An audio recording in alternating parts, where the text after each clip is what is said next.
Oke teman-teman, setelah sekian lama tidak membuat konten, kali ini saya balik lagi bikin konten berkaitan dengan fenomena yang sekarang sedang ramai dibicarakan tentang kenaikan premi asuransi kesehatan atau yang kita sering dengar dengan kata-kata repricing. Apa yang sebenarnya terjadi? Yuk kita simak video berikut ini.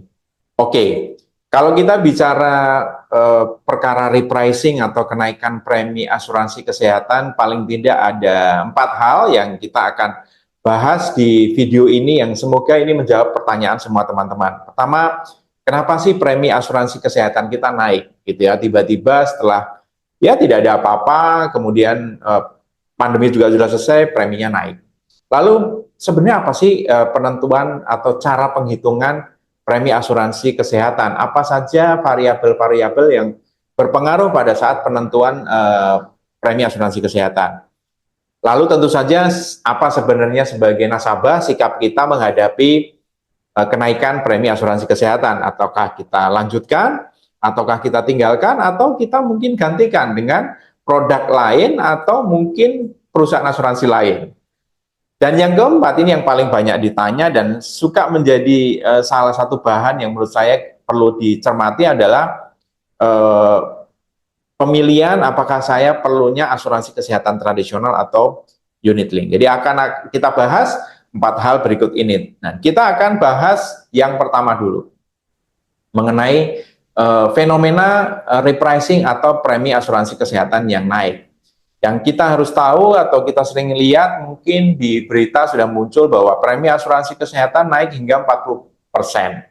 Benar nggak sih ini gara-gara inflasi? Ini yang suka banyak dipertanyakan oleh banyak orang. Bahkan ada konten di satu sosial media yang mengkritisi hal tersebut. Mosok sih premi asuransi kesehatan naiknya 40% gara-gara inflasi? Benar nggak sih inflasinya 40%? Nah, kalau kita lihat data, sebenarnya kalau dari sisi inflasi biaya kesehatan di Indonesia itu naiknya memang tidak sampai 40%. Jadi dari data sebuah lembaga riset menyampaikan bahwa kenaikannya memang berkisar antara 13%, gitu ya.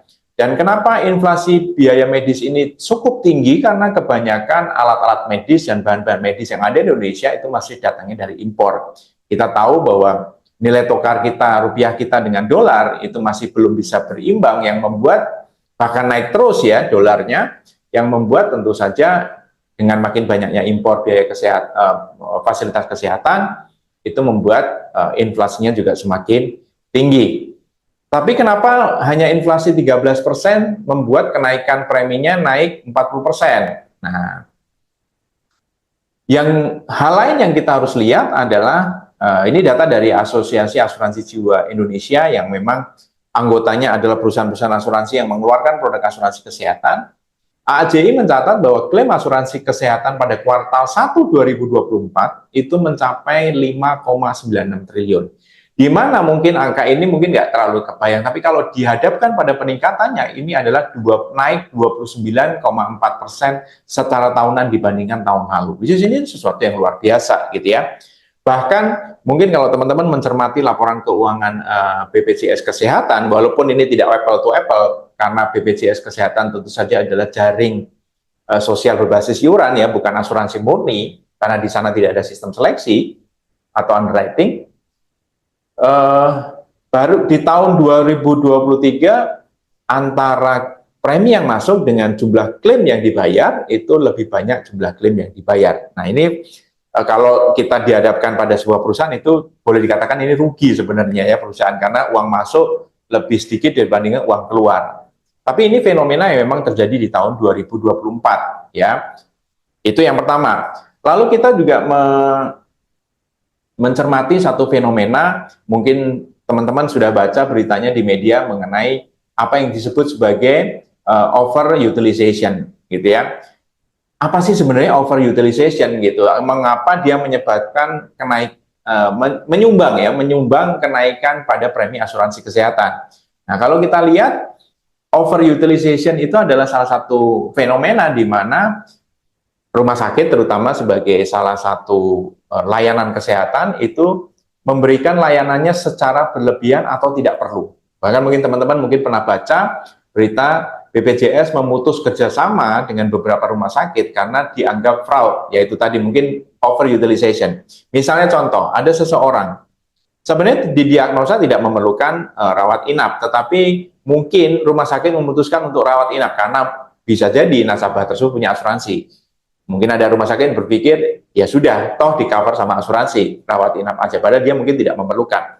Atau mungkin dalam beberapa kejadian yang seharusnya nasabah dirawat hanya 2 hari, itu dirawat 5 hari. Nah, ini yang kita sebut sebagai overutilization. Atau kadang-kadang ada teknologi-teknologi yang seharusnya nggak perlu dipakai, terlalu canggih, itu dipakai untuk dalam proses pengobatan satu penyakit. Ini juga disebut sebagai overutilization. Dan itu dibebankan ke perusahaan asuransi sebagai pihak yang membayar klaimnya nasabah. Nah, ini yang juga berpengaruh pada saat kenaikan premi asuransi kesehatan. Karena seharusnya klaim itu tidak perlu dibayar atau tidak harus dikeluarkan pembayarannya menjadi harus dibayarkan, padahal sebenarnya tidak memerlukan.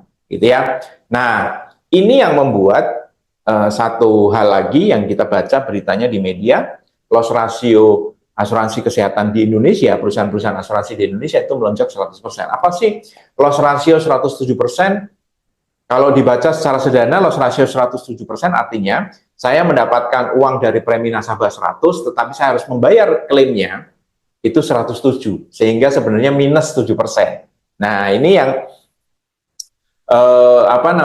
kita boleh bilang ini tekor gitu ya. Nah, kenapa ini menjadi penting untuk menjadi perhatian dan mengakibatkan diambil putusan untuk naik premi? Karena loss ratio yang terlalu berkepanjangan membuat perusahaan asuransi tekor dan bisa jadi dia tutup atau bangkrut gitu ya.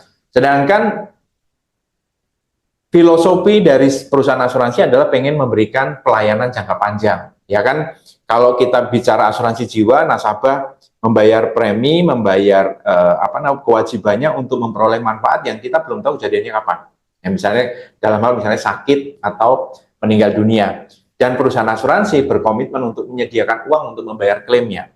Bayangkan kalau belum sampai kewajibannya datang, perusahaan asuransinya tutup. Nah, ini menjadi salah satu pertimbangan loss ratio yang cukup tinggi ini akibat tadi banyaknya orang yang sakit, kemudian juga overutilization yang membuat sampai pada satu keputusan untuk menaikkan harga premi.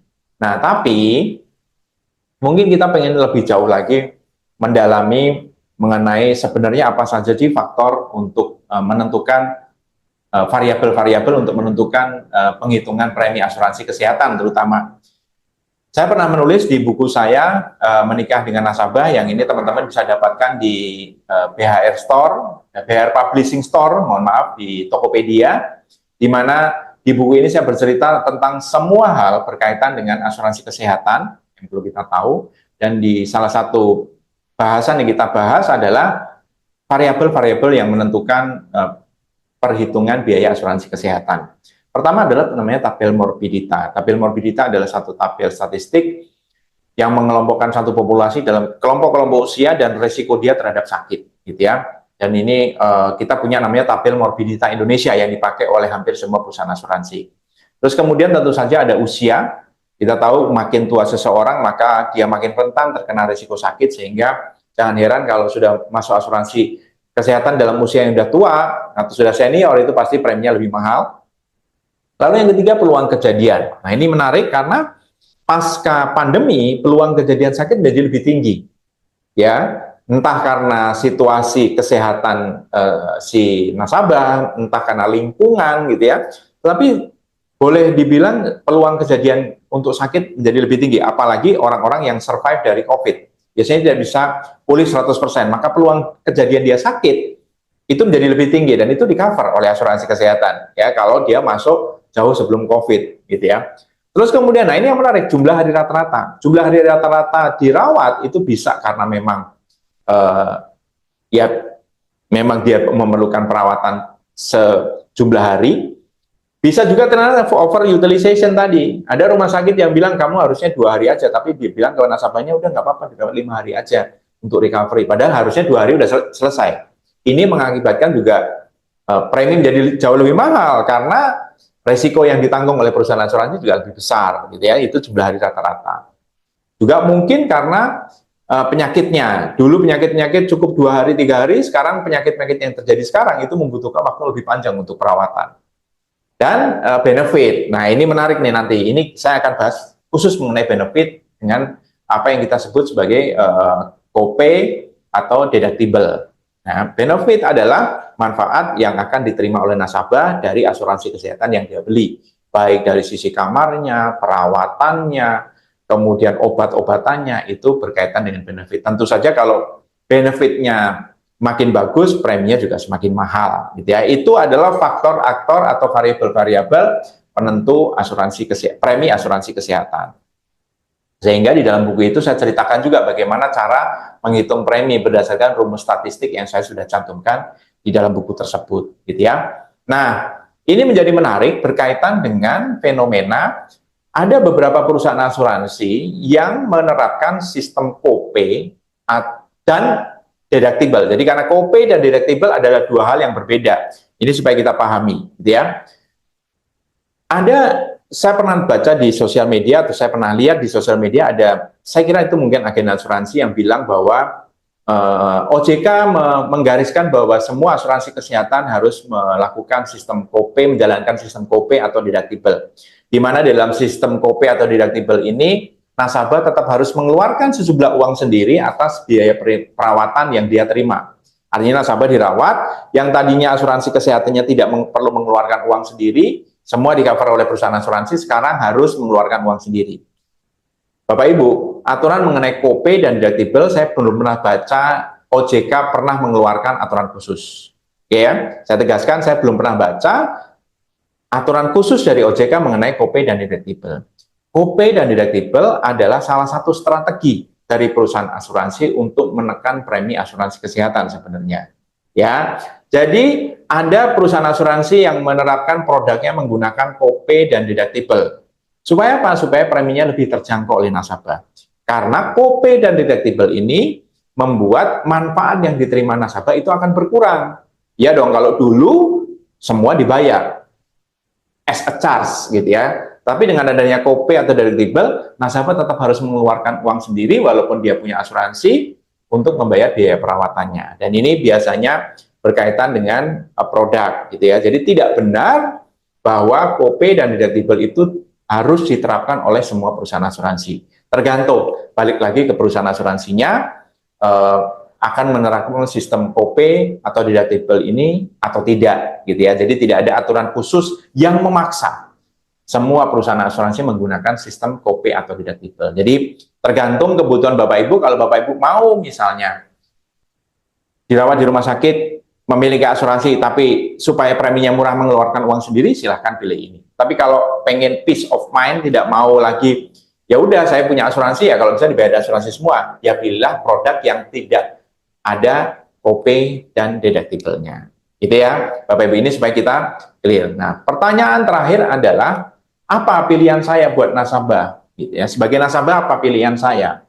Pilihan saya pertama adalah, ya saya terima kenaikan preminya. Artinya saya akan menerima semua manfaat yang memang sudah dijanjikan di dalam polis, gitu ya. Tidak ada pengurangan manfaat, tidak ada pengurangan benefit. Yang pertama. Yang kedua, ya udah saya tidak mau terima kenaikan premi. Kalau untuk produk asuransi kesehatan terkait unit link, maka mungkin suatu waktu premi saya bisa, polis saya bisa lapse, gitu ya. Artinya asuransi kesehatan saya bisa berhenti karena saldo saya tidak mencukupi untuk membayar biaya. Dan kalau untuk produk tradisional dengan saya tidak menerima kenaikan premi, artinya ya asuransi kesehatan saya mungkin akan berhenti atau tidak berfungsi lagi, ya. Lalu yang ketiga tadi, menerima opsi copay atau deductible. Ya, ini salah satu opsi yang juga bisa dipilih. Tetapi sebagai salah satu certified financial planner, saya terus terang tidak menyarankan untuk menghentikan asuransi kesehatan yang sudah dimiliki sekarang, apalagi buat Anda yang sudah pernah klaim, dan pindah ke perusahaan asuransi lain. Karena ada beberapa kerugian yang mungkin Anda akan terima. Pertama, Anda harus menjalani proses underwriting ulang. Itu kemungkinan yang pertama. Di mana di dalam proses underwriting kita punya 3 kemungkinan. Pertama, kita akan diterima. Yang kedua, diterima bersyarat. Ya, mungkin ada naik preminya, ada substandar gitu ya, atau dikecualikan. Atau yang ketiga, tidak diterima sama sekali. Betapa ruginya kita tadinya punya, gara-gara kita berhenti, gara-gara preminya naik, terus kemudian kita menjadi tidak punya. Ya, ini kita rugi double. Yang ketiga, kalau misalnya pindah, itu punya kemungkinan adalah kita harus melalui masa tunggu ulang. Ya, kita ingat di dalam klausul asuransi kesehatan selalu ada namanya masa tunggu atau waiting period. Di mana di waiting period itu ada beberapa penyakit yang harus menunggu 10 sampai 12 bulan. Ya, bahkan ada yang lebih. Nah, ketika kita misalnya berhenti kemudian pindah asuransi baru, kita harus melalui waiting period tersebut. Dan ini sayang, ketika kita tiba-tiba sakit, kita tidak bisa di-cover padahal kita punya asuransi kesehatan itu. Nah, ini yang saya selalu sebagai seorang CFP, saya berusaha netral untuk tidak menyarankan untuk pindah-pindah asuransi kesehatan. Dan pun kalau Anda pindah, tolong baca klausul di dalam polisnya secara lebih detail. Nah, sebelum saya tutup, saya akan jawab pertanyaan yang terakhir yang sudah pernah saya jawab sebelumnya. Saya mendingan asuransi kesehatan tradisional atau unit link? Nah, kembali ke Bapak Ibu. Produk unit link itu mengandung unsur investasi. Preminya menjadi lebih mahal karena ada bagian dari premi yang akan disisihkan dalam bentuk investasi. Investasi ini bukan untuk tabungan, tetapi untuk dana darurat ketika preminya naik atau ketika biaya asuransinya naik. Diambil dari investasi tersebut. Jadi bukan buat tabungan, bukan buat investasi jangka panjang untuk kita bisa ambil-ambil ya. Gitu. Nah, kegunaannya apa? Kegunaannya adalah membuat premi kita di dalam polis kita itu berpotensi flat, berpotensi ya. Artinya berpotensi itu karena ada investasi tadi yang bisa mengcover. Di produk tradisional tentu saja itu tidak ada. Jadi kenapa produk tradisional menjadi lebih murah? Karena tidak ada porsi untuk diinvestasikan. Ya, jadi kita murni hanya membayar premi. Artinya apa? Di produk tradisional itu cocok buat orang yang memang tahu konsekuensi bahwa premi akan naik terus. Dan karena tahu konsekuensinya, maka dia menyiapkan sendiri dalam bentuk tabungan atau investasi atas kenaikan-kenaikan tersebut. Jadi produk tradisional cocok buat orang yang memang punya perencanaan keuangan, pengaturan keuangan yang cukup baik. Nah, produk unit link itu karena tadi dipaksa oleh perusahaan asuransi, ini cocok buat orang yang kurang disiplin di dalam pengelolaan keuangannya. Dan karena kurang disiplin, maka dipaksa oleh perusahaan asuransi untuk menyimpan sebagian uangnya, sebagian preminya dalam bentuk investasi untuk membayar biaya di masa depan. Jadi, dua-duanya bagus, tinggal kembali ke teman-teman semua ada di posisi yang seperti apa. Gitu ya.